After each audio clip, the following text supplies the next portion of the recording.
안녕하세요. 오늘은 7월 5일 한국 성직자들의 수호자 성김대건 안드레아 사제 순교자 날이죠. 오늘 대축일로 우리 한국 교회에서는 봉헌하고 있어요. 그런 점에서 오늘 제1독서, 2독서 또 신경 이렇게 봉헌하고 있죠. 사실 오늘 김대건 신부님 대축일에는 우리 가까운 솔매, 우리 김대건 신부님 탄생지이죠. 그 성지에 가서 미사도 봉헌하고 해야 되는데 또 본당 교우분들의 또 이 전례 기도를 통해서도 여러분과 함께 이 시간을 갖고자 합니다. 김대건 신부님은요, 우리 그리스도교회에서 베드로와 같은 분이시죠. 최영업 신부님은 우리 교회에서 바오로와 같은 분이세요. 김대건 신부님이 베드로처럼 신앙의 기초, 다시 말하면 반석인 것처럼 최영업 신부님은 바오로 사도처럼요, 신앙의 내용을 끊임없이 세상에 전파한 분이죠. 이 두 가지의 신앙의 유형이 우리에게도 사실 다 있는 것이죠. 그런 점에서 우리는 신앙의 기초, 뿌리인 베드로와 김대건 신부님의 이 믿음을 선물로 받았고, 또 사도 바오로와 우리 최영업 신부님처럼 신앙의 내용을 온 세상에 알리는 그러한 선교의 또 축복도 받은 것입니다. 한국 최초의 사제, 우리 성직자, 한국 성직자 수호자인 김대건 안드레아 신부님은 1821년 충남 당진이죠. 솔매에서 태어나셨어요. 양반 가문이었지만 신자라는 이유로 1801년 신유 박해 때 집안이 몰락했어요. 그리고 16살에 1836년 사제가 되고자 최영합 토마스와 최방제 프란치스코와 함께 마카오로 유학길을 떠났습니다. 1844년에 부제품을 받고요, 선교사제의 입국을 돕고자 잠시 귀국했죠. 부제 때에. 그리고 다시 중국으로 건너갔고 1845년에 8월 17일에 상하이의 금가항인데 이제 중말은 진자상이라고 하죠. 이 성당에서 사제품을 받습니다.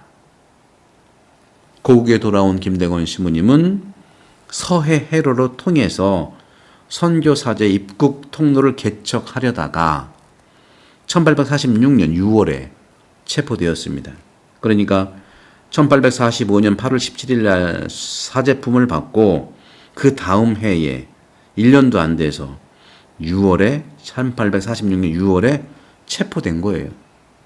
여러 차례 문초를 받고 그 해 1846년 9월 16일 사제가 된 지 1년 조금 넘게 8월 17일에 사제품 받고 9월 16일에 순교 한강 세남태에서 순교했으니까 1년 1개월 만에 순교를 하신 거죠.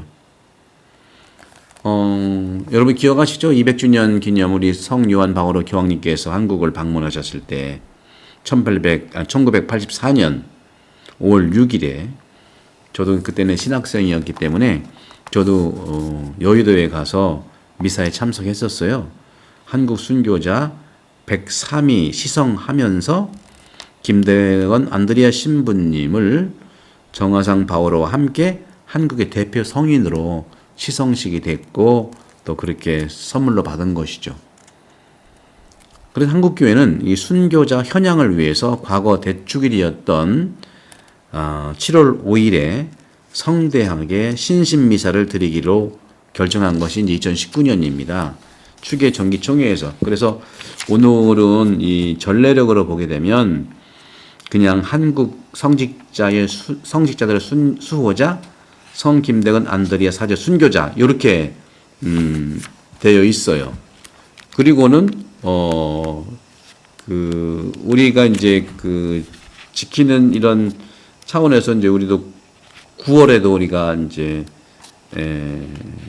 김대건 신부님 우리 그 축일을 이제 봉헌하기도 하지 않습니까?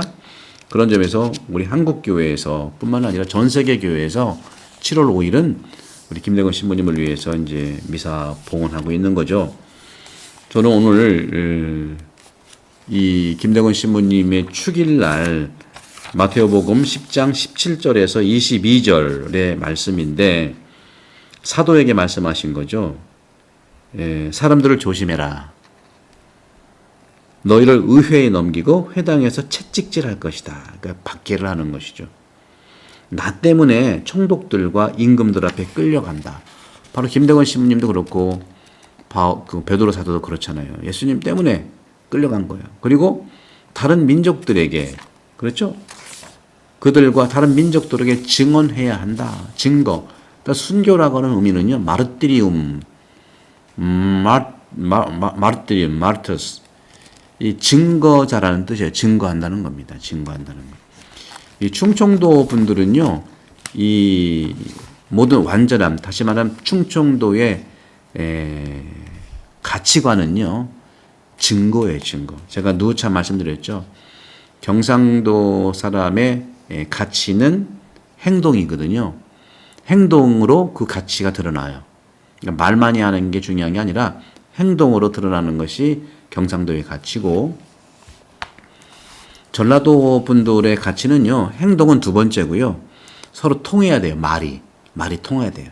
그래서 말을 통해서 서로 의견을 개진하고 소위 얘기하면 이제 언어적 시노달리타스라고 할 수 있고, 경상도는 행동적 시노달리타스라고 할 수 있는데, 충청도 분은요, 제가 늘 말씀드렸지만 바로 이 증거예요.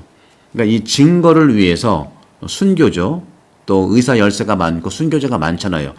그러니까 의사라든가 열사 또 순교자가 증인들인데 증거자들인데 이 증거를 위해서는 행동과 말도 우리가 이용할 수가 있는 거예요. 다만 이러한 증거의 좋은 정신은 우리가 정말 어떻게 기록에 남았는지 그런 건 없지만 관습만 남은 경향이 있어요. 우리 충청도 분들이 행동과 언어도 증거를 위한 사용 내용인데, 그러니까 증거를 위해서 행동과 말이 다를 수가 있는 거거든요.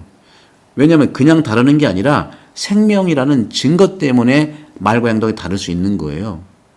예를 들어서 독립군 같은 경우에 일본 경찰한테 뭐 그런 사람이 있는지 모르겠습니다만은 나 배반하겠다. 그렇게 하고 실제로 풀려나면 또 독립운동을 할 수 있는 거잖아요.